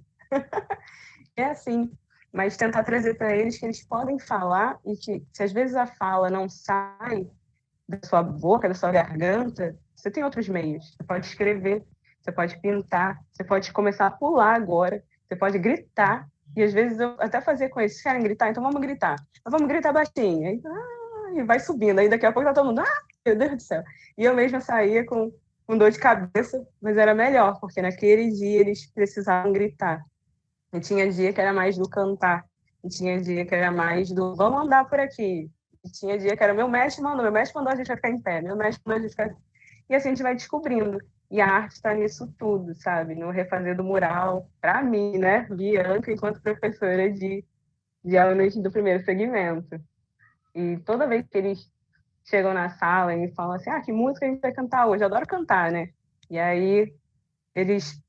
Eu acho que não vai dar em nada. Às vezes eu acho que é uma proposta super simples, assim, eu queria mais, aprofundar mais, aí não dá. Sei lá, um dia a gente chegou na escola, estava chovendo. Aí eu falei, veio tão pouca gente, mas eles foram animados. Eu falei, vamos fazer uma janelinha, o que a gente encontra na janela? Aí eu me lembrei de uma música da Ivete Sangalo, sabe? Quando a chuva passar, quando o tempo abrir, abre a janela. Eles abriam mesmo, abre a janela. Aí tinham essas florzinhas, de tudo que eles viam na janela, né? Muito legal, sabe? Mas usar isso tudo para fazer com que eles falem mesmo. E estar atento também, né? Ao que esses alunos vão trazer como resposta. A gente tem muitas realidades dentro da sala de aula. Tem alunos que a voz não sai. E aí eu ficava, nossa, às vezes eu chegava bem perto, assim, não ouvindo nada. E aí me contar, assim, a gente sempre fica sabendo das histórias, né? Porque os pais se separaram, e aí tudo que vem da casa afeta a escola. Assim como a gente também. Meu primo morreu, meu primo tinha desaparecido, ficou meses desaparecido e encontraram o corpo. Eu não conseguia separar isso de tudo que eu estava sentindo, falei, vou ter que entrar em sala de aula mesmo estando péssima, mesmo me sentindo... Aí usei uma música dele, fiz outra dinâmica, assim, e tudo vai impactando, mas às vezes é aquilo, as turmas são grandes, não dá pra gente ouvir todas as histórias que a gente gostaria. Eu sei que eles querem contar tudo, mas às vezes não dá, às vezes você fala, me conta na próxima, ou anota aí no caderno, depois você me conta. Quando terminar a aula, e às vezes nisso, de tentar ouvir sempre o aluno, nas aulas de arte, às vezes eu não tinha tempo de limpar a minha sala, porque eu ia receber outra turma, mas eu queria arrumar um pouquinho a sala e não dava, porque tinha alguém me contando a história, ou tinha alguém tipo Chaves, querendo terminar mais ainda o desenho e entregar. Eu falei, gente, já terminou, por favor, me entrega. E assim a gente vai indo, todo dia tentando ouvir, todo dia tentando falar. Eu, hoje em dia, estou reaprendendo a falar, não é fácil, não é fácil mesmo, né? Depois que eu mudei de escola, eu acho que eu fiquei muda, e agora que eu estou tentando voltar a falar, né? Tentando construir o meu reino, vamos dizer assim também, e não me importa que seja, que sofra interferência, gosto muito que cheguem e me desestabilizem ali um pouquinho, dá para fazer uma coisa diferente, dá, vamos junto, vamos fazer de novo. E assim que vai, para mim a arte está nisso, a arte eu levo, né, para minha própria vida, claro, e escolhi esse caminho para mim, de colorir, refazer, fazer de novo, deu tudo errado, vou botar ali, vou jogar na gaveta um pouquinho, vou escolher outra história, e assim eu vou. É assim que eu vejo, pelo menos. Muito bom. Dá vontade de ficar aqui conversando até amanhã, mas vamos já caminhando aqui para o final. Vou fazer a última pergunta, que eu queria saber assim, de que maneira vocês acham que é possível reverter essa desvalorização que acontece muitas vezes assim do ensino de arte de uma maneira geral, e como vocês acreditam que essa transformação da mentalidade assim em relação ao ensino de artes pode engajar mais as alunas e os alunos nas atividades, né, nas dinâmicas em sala de aula. Como reverter? A pergunta é difícil, né? Porque não depende, não é, como, eu acho que uma fala da Bianca era, olha, não adianta, a minha luta ela não é individual, ela é coletiva. E aí reside o problema, né? Porque a coletividade atualmente está muito complicada, né? Então, assim, vivemos em coletividade, né? Assim, vivemos de maneira coletiva, mas cada vez mais sendo egoístas. Então, assim, mais individuais dentro da sociedade neoliberal que nós estamos. Então, assim, com políticas neoliberais, no caso aqui do Brasil, tanto econômicas como sociais, nem se fosse liberal mesmo, pensaria no campo social, mas nem isso, ou neoliberal, mas enfim. Quer dizer, eles pensariam um pouco, só para dizer que pensa, né? Então é muito complicado reverter realmente, sabe por quê, Ilana? Porque, até como a Bianca falou, é muito complicado falar que eu dou aula de educação artística, eu entendo completamente, porque é toda uma...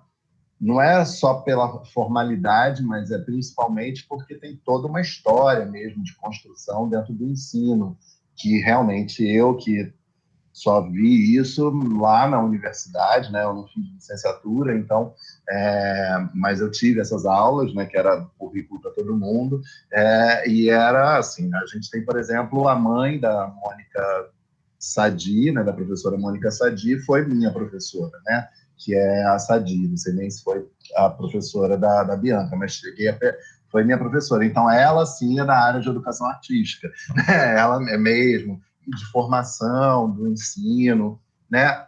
Assim, na minha visão, deveria ser regionalizado, né? Então, assim, minha visão da educação, ela tem uma atuação de um currículo nacional, mas que deveria, de certa forma, também perceber as realidades sociais, econômicas, culturais de determinado contexto. Você não poderia ter uma escola única, né? Assim, na minha visão. E essa escola única, ela está, de certa forma, para a formação desse sujeito para atuar nas profissões na sociedade, justamente para a economia, né, da sociedade girar de alguma maneira. Né? A formação ela é instrumental, é isso que eu estou querendo dizer.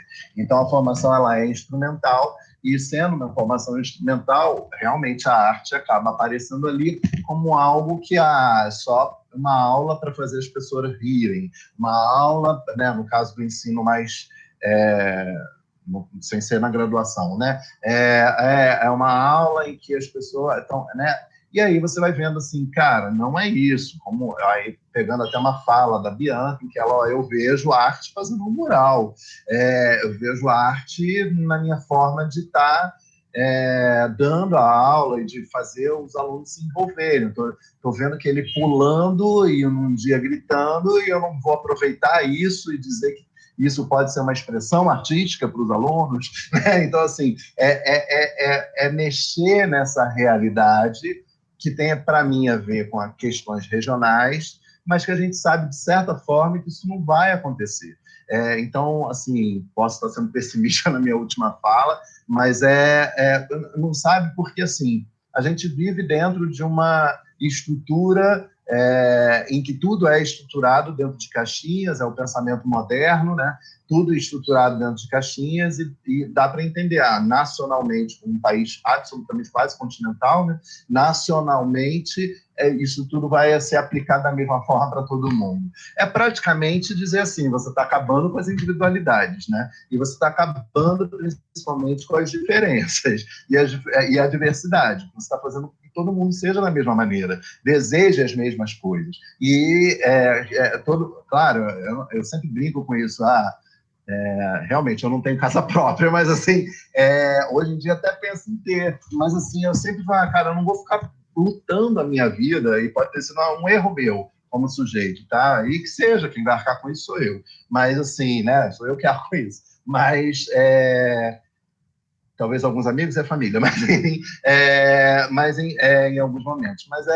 Mas é de perceber, né, principalmente, que a arte ela não deveria estar nem sendo pensada se ela é necessária, porque ela é fundante, né? Se a gente for para a origem mesmo do ensino, vamos dizer, ou da educação, que é o que a gente tem né, na história etnocêntrica, vamos chamar assim, na história eurocêntrica, né? E que, de certa forma, né, na Grécia, cara, era ali, né? Os caras estavam ali falando de tudo, era filosofia junto com arte, junto com matemática, todos esses pensamentos não tinham nem divisões, né? Era tudo a mesma coisa. É muito como eu acredito ser o ensino. Tá? Quando falo das minhas formações e quando eu estou ali em sala de aula, às vezes me vejo assim, muito nisso. O Langoni sai de um lugar e vai para outro, e eu faço isso mesmo, Bianca. Eu saio de um lugar e vou para outro, e às vezes me perco, e Lana me ajudava, porque ele me perdia mesmo, no pensamento, assim, o que eu estava falando mesmo? E aí ela estava nesse ponto, muito obrigado, porque realmente... E por quê? Porque a gente perdeu o espaço de aula, que é justamente para devanear. Então, assim, o devaneio faz parte de estar dentro de sala de aula. Eu não preciso chegar num resultado com ninguém, né? Mas aí não tem jeito, eu tenho que dar uma nota. Então, eu tenho que ter critérios para avaliar aquela pessoa, né? Então, o sujeito que está ali, ele recebe, né, nesse caso, em artes eu tenho que dar aula, gente. Eu tenho que dar aula em história da arte. Uma disciplina que, na boa, não é nada em relação ao currículo do design, tá? Não é nada. Assim, o aluno que faz, Bianca, é porque tem que cumprir alguma disciplina de história, entendeu? Não é. Hoje em dia é um pouco diferente, talvez, quem vai procurar as minhas turmas, porque, vou procurar, já que tem que fazer, vou fazer com tal pessoa, quem tem aquele perfil, né? Não é todo mundo também, não. É quem tem aquele perfil e falar, não, se é para aprender, então, já que é para fazer, eu vou fazer com tal pessoa, né? Me vejo dessa forma. Mas o ensino da arte, ele é importante para a gente entender como eu me coloco num espaço, como que eu estou nesse lugar, como o meu corpo está, qual é a postura que eu tenho. Isso tudo, né, não é fazer cena, é entender que nas nossas né, nos nossos papéis sociais, a gente está representando, sim, né? E a gente tem que saber tirar partido disso, porque é muito cruel, cara. Então, assim, tudo é muito cruel, né? Então, assim, né, você tá ali tranquilão, já vem uma bomba. É meio isso, sempre foi isso, né? Não é diferente disso. Então, assim, é entender que a arte, ela pode suavizar, como ela também pode, que está na minha perspectiva atual, como também pode apontar caminhos que até então pessoas não pensaram, né? E só que a arte também, como mercado, já está tão contaminado também, no sentido de o que você produz. Eu não vou nem falar nomes, né, para não comprometer, mas você produz só agora, então, coisas que tenham a ver com a iconografia da favela. Não estou aqui falando o nome, mas que tem... E aí você ficar preso sempre a isso, peraí, você... É quase a mesma coisa. Não estou dizendo que não tenha que trabalhar, entendo a relevância. Não só a relevância, é a atuação, e adoro, inclusive. Mas, assim, mas se você quiser falar sobre o Cristo Redentor na sua obra, maluco, vai, entendeu? Eu não vejo problema de circular, né? Não vejo problemas mas também vejo problemas em você ficar fixado, porque isso é o que está vendendo no mercado de arte, e não necessariamente é o que você está querendo fazer. Então, essas prisões neoliberais, que é o que eu chamo, tá? No sentido de que você tem que produzir o tempo todo, tem que estar mostrando o que você faz o tempo todo para os outros comprarem, tem que o tempo todo, né? Isso existe na arte também, né? E isso encapsula até o pensamento do que as pessoas pensam que é arte, né? No sentido de que a arte, então a arte gráfica, por exemplo, que é uma arte, a gente sabe, mas, cara, quando a gente estuda arte gráfica, né, Bianca, lá no campo da arte, a gente fica assim, tá, gente, legal, é para reprodutibilidade técnica isso aí. Então, assim, se isso é para reprodutibilidade, perdeu a aura lá, ó, não fui eu que falei, foi Benjamin. Então, assim, perdeu a aura, maluco. Eu só estou querendo te dizer que perdeu a aura. Não queira conquistar a aura numa coisa que já foi perdida. Então, assim, é meio isso, né? Então, é complicado, mas é importante estar ali. Né? É importante estar ali, mas ela não deveria ser uma disciplina, na minha visão, no ensino, não deveria ser uma disciplina em que ela é um enfeite para estar no currículo, porque o currículo nacional quer, tá? Ou porque deveria... Não. Ela deveria ser a base para todas as discussões, na minha visão. Por quê? Porque, de certa forma, a arte ela acontece dentro de um período histórico, né? Ela tem os fatores históricos, econômicos, culturais, sociais, né? A vida desse artista, tá? Ou dos artistas, do grupo de artistas, né? E o impacto que a sociedade tem em relação à vida dele. Então, assim, cara, só ter falado isso, o que você pode fazer de inferências matemáticas, o que você pode fazer de inferências filosóficas, o que você pode fazer de inferências de outros campos do saber, da psicologia social, que outras inferências você pode fazer? E a gente sabe que é um poder maravilhoso de transformação. Então, assim, nesse país, no momento atual, infelizmente, Lana, tem que te dizer que não acredito na potência da arte como transformação dentro da sala de aula, tá? Mas é a minha visão atual pelo momento que a gente está vivendo. Não é como eu atuo, não é a forma como eu atuo, mas é como a forma que eu vejo a maior parte também dos profissionais atuando com isso na arte. Eu concordo com isso aí, hein? Tô tão otimista, não pensando de modo geral, né? O ensino de artes é sempre visto no dia a dia, né? Às vezes como a hora do recreio, a hora que as pessoas já chegaram, assim, já teve dia de... Eu preparei toda uma coisa, e chegaram assim, não, mas você pode fazer uma oficina de fuxico com ele, sabe? Fuxico, aquele negocinho de costura, né? Eu falei, então, não sei fazer, tipo... Porque também tem uma visão de que os professores de artes e os artistas, eles sabem fazer tudo. Todos os tipos de arte, todas as coisas. E não é assim, né? E ainda tem essa visão de que é como se a gente não trabalhasse nesse sentido de não preparar aula, não faz, não segue nada. E não é bem assim, né? A gente sempre tem ali as coisas para acrescentar, mas pensando de modo geral, eu acho que a coisa já está tão enraizada, talvez, dessa desvalorização, vai levar um tempo ainda.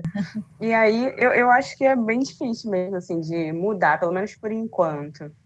Né? Com a pandemia agora, né, o pessoal começou a valorizar muito assim, as lives, né? A fala de muitos artistas, mas no dia a dia da sala de aula, não se vê isso, porque às vezes eles, né, a visão que tem, às vezes, é que as crianças vão sair dali produzindo coisas como se fossem se tornar músicos e artistas plásticos e tudo isso. Isso não é imediato, né? Na minha realidade. São só crianças. A gente está ali para exercitar, a gente está ali para, né, olhar as coisas, tocar nas coisas, sentir outras coisas e trocar ideia. Mas enquanto na sala de aula, né, principalmente para os outros adultos, enquanto não se produz alguma coisa, seja assim, de reprodução, parece que não vale. É como se você não estivesse refletindo sobre nada, é como se você não estivesse fazendo nada. Como se uma conta matemática do nada, aí, calcula aí, 200 mais não sei quantos, também tivesse a sua aplicabilidade na hora, sabe? Não é assim. Tem que ter um porquê. Por que somar? Por que diminuir? Por que multiplicar? E na arte também. Por que a gente está usando o azul? Por que agora eu estou usando, então, o amarelo? De que cores a gente está falando? E aí vai entrando nesses caminhos. Mas também não tem uma visão tão otimista no imediato. Pode ser que no futuro aí, não sei quando, alguma coisa mude, mas agora, difícil. Acho bem difícil também. A gente tenta, né, no nosso micro, né, no meu horário ali, eu tenho pouquíssimo tempo, né, se fosse no modo presencial, cada turma tem só 100 minutos, então é bem pouco tempo, né, para trabalhar uma vez por semana e tal. Então é difícil mudar ideia, assim, coisas que levaram tanto tempo para serem concluídas. Também não vejo uma coisa muito otimista no imediato.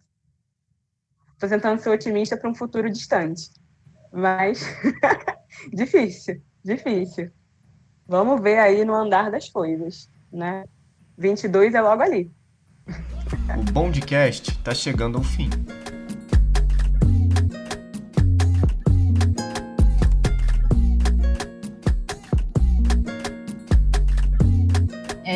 Primeiro eu queria agradecer vocês terem topado bater esse papo.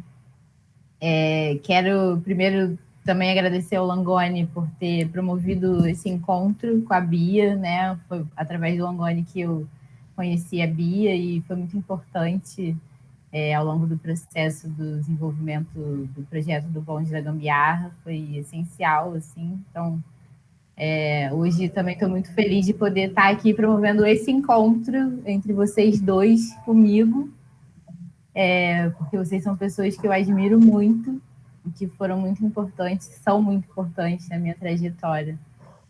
Então, muito obrigada. Se vocês quiserem fazer as palavras finais de vocês, podem ficar à vontade. Eu também agradeço. Meu microfone tá ligado? Tá, porque eu vivo mexendo aqui e desligo. Eu agradeço também, né? Eu, apesar de eu ter um pouco de vergonha, eu fico um pouco... Eu tava assim para falar, mas tamo aí. Que bom rever o Langoni, que eu só via no Instagram. Adorei conhecer a Ilana também, apesar de toda a doideira, que era o meu dia a dia naquelas salas de aula, que ela pegou tudo. Mas adoro também, obrigada. Dela para acreditar também, né? Que podia não ter se identificado com o meu jeito de trabalho. E aí, mas que bom que ficou até onde precisou.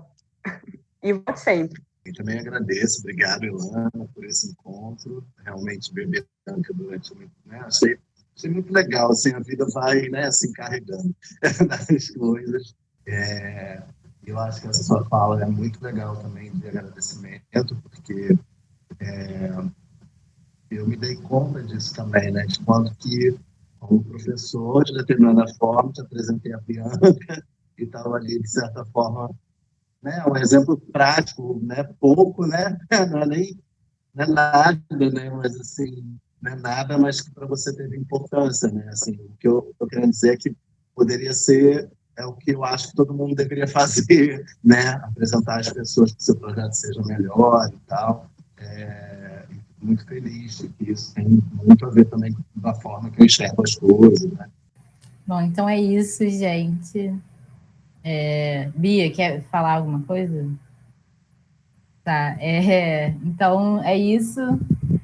Foi muito bom. Para quem está acompanhando a gente, não esquece de seguir a gente no Instagram, se inscrever no canal, ativar as notificações. A gente vai estar sempre avisando das coisas novas que estiverem vindo por aí, então vocês não podem perder. O Bondcast é uma realização do Bonde da Gambiarra, com apresentação e edição de Lana Guilandi e apoio de Caio Laundos. Não se esqueça de se inscrever em todas as nossas plataformas, se inscrever no canal do YouTube e ativar as notificações. E se quiser entrar em contato com a gente para fazer sugestão, crítica ou tirar dúvidas, basta enviar um direct no nosso Instagram ou um e-mail para bonde.gambiarra@gmail.com.